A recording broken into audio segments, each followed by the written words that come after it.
បាទសួស្តីបងខាងមុខខ្ញុំនេះគឺ B Body Thai 7 Option Ultra Motor 2អញ្ចឹងខ្ញុំចង់បង្ហាញជូនបងថាសម្រាប់ទ្វារខាងក្រោយនេះគឺជាភេទទ្វារបឺតអញ្ចឹងបងមិនបាច់បិទខ្លាំងទេយើងគ្រាន់តែបិទឲ្យដល់កលឹះប៉ុណ្ណាវាបឺតចូលហើយបាទវាមានកលឹះអញ្ចឹងយើងដាក់តែប៉ុណ្ណេះទៅវាបឺតចូលហើយបាទប្រភេទទ្វារបឺតបាទហើយសម្រាប់ខាងក្នុងនេះបាទផ្នែកខាងក្នុងពណ៌ខាងក្នុងបែបពណ៌ការ៉ុតខ្លាញ់ក្តារមិនចេះស្អាតហើយនៅលើដៃទ្វារនៅលើ Option Ultra យើងអាចសេរីប្រភេទអូតូខ្នងផ្អែកខាងក្រោយនេះបានបាទនៅលើដៃទ្វារនេះសម្រាប់យើងសេរីកៅអីផ្អែកខ្នងខាងក្រោយប្រភេទអូតូ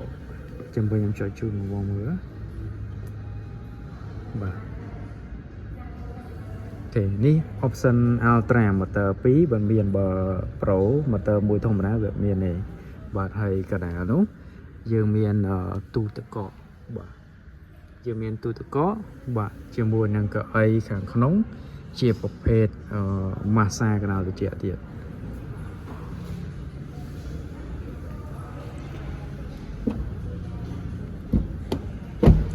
ចឹងសម្រាប់បងចង់មកមើលផ្ទាល់ក៏បានដូចគ្នាយើងមានឡានសម្រាប់តេស្តក៏បានអាចមកមើល option ទាំងពីរ option motor 1និង motor 2តំណថាខុសគ្នាអីខ្លះបាទអញ្ចឹងមួយទៀតតកតងយ៉ានកង់ក៏ខុសគ្នាដែរបងៗគ្នានេះយ៉ានរបស់ Ultra motor 2មានស្នាញ់អញ្ចឹងដល់ពេល Pro បាទ motor មួយវាបែបដូចថាអញ្ចឹងបាទជើងបងចង់ដឹងលម្អិតអាចតកតងមកមើលផ្ទាល់នៅ showroom បានជាមួយនឹង Thai 7ទាំងពីរ option ហ្នឹងបាទហើយជាក់ស្ដែងឥឡូវនេះគឺយើងមានចូល stock មកជាមួយនឹង BYD Thai 7បា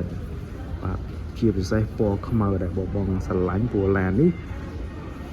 រៀងចេះពណ៌ខ្មៅគឺកាចបាទអញ្ចឹងសម្រាប់ Ultra ពណ៌ខ្មៅបាទហើយទាំង3ពណ៌ហ្នឹងគឺមានចូល stock មកឲ្យបងកក់ក្នុងខែហ្នឹងកក់លិនហ្នឹងគឺដកឡានបានចុងខែភ្លាមតែម្ដងបាទ